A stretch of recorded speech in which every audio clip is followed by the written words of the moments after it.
do you fear the Fed, and should you fear the Fed on a fundamental basis? And then the same, you get the noise with the options expiration. What do you think? Well, fear the Fed, I think, I'm going to say respect the Fed. And I think the question is, the Fed, I think people are basically saying that the Fed is a bunch of wimps, that if there's the slightest bit of market turmoil, if there's a whiff of recession, they're going to back off their inflation call. I think that's a tough one to make right now.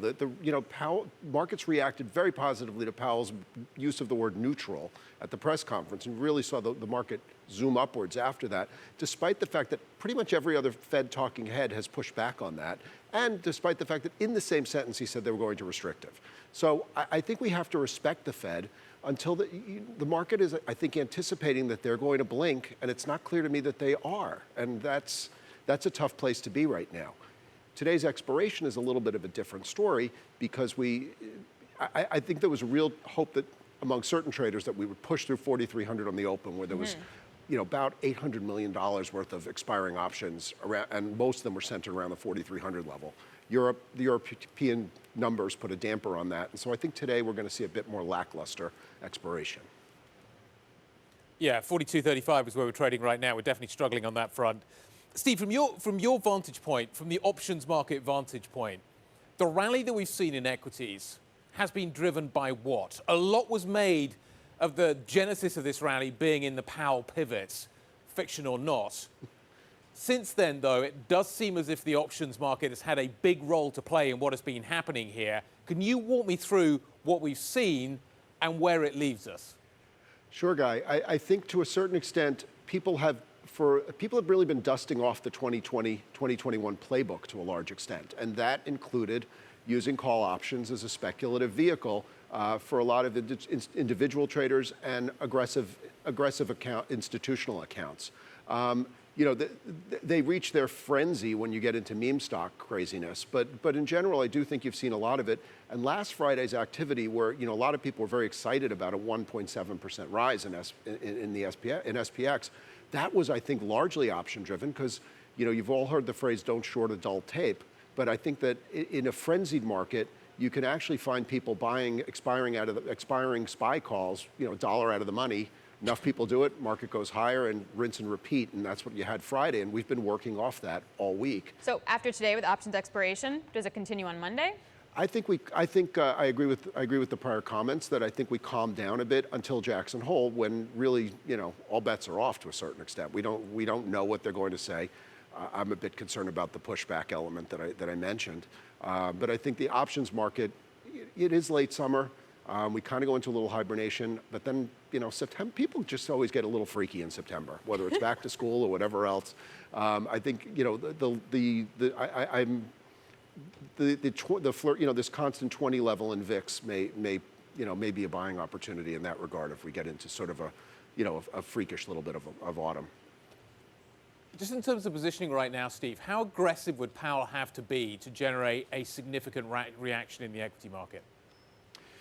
That is a great question. I think right now, I think he has to deliver. I think I wrote something earlier this week that markets essentially have this parlay bet on, and there's a reason that betting shops push parlay bets because they have high outcomes, low odds, and people usually overpay for them. And I think right now we've sort of got this belief that earnings are going to be fine. We're going to skirt a recession. The Fed's going to be, but the Fed is also going to the Fed is also not going to be as aggressive at tightening. Somehow they all have to pay off just right. That's a very tight needle to thread. Doesn't mean we can't, but I think right now, unfortunately, the base case is for this parlay of events that have to transpire in order to keep this moving, and that's where I get a little bit nervous. Well, to that point, I think then it's also a positioning issue too. How much more short covering potential do you think that there is?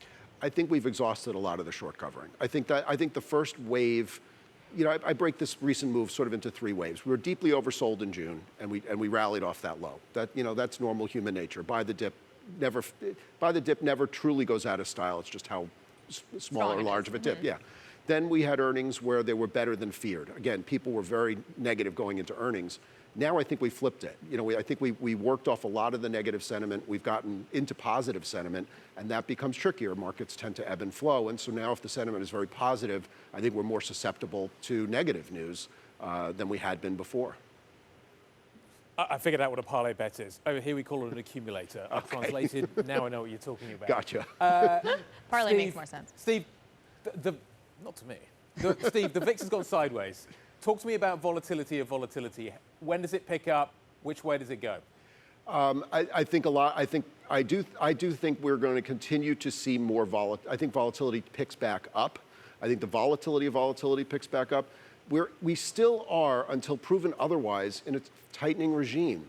As if you have central banks around the world tightening, that tends to be positive for volatility, not necessarily for the rest of the market, but it tends to accelerate volatility. That was my base case call coming into this year, and I kind of have to stick with it until or unless we really see a pivot from the Fed coming down the pipe.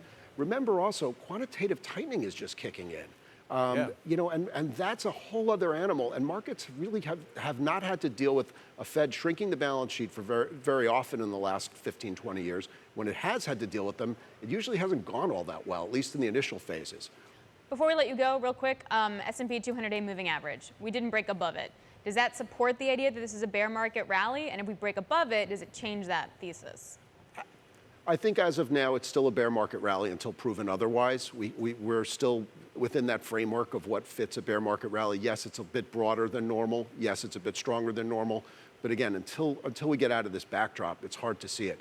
Going above the 200-day moving average would be somewhat significant, but I think we're going to have a lot of work to do until we get there.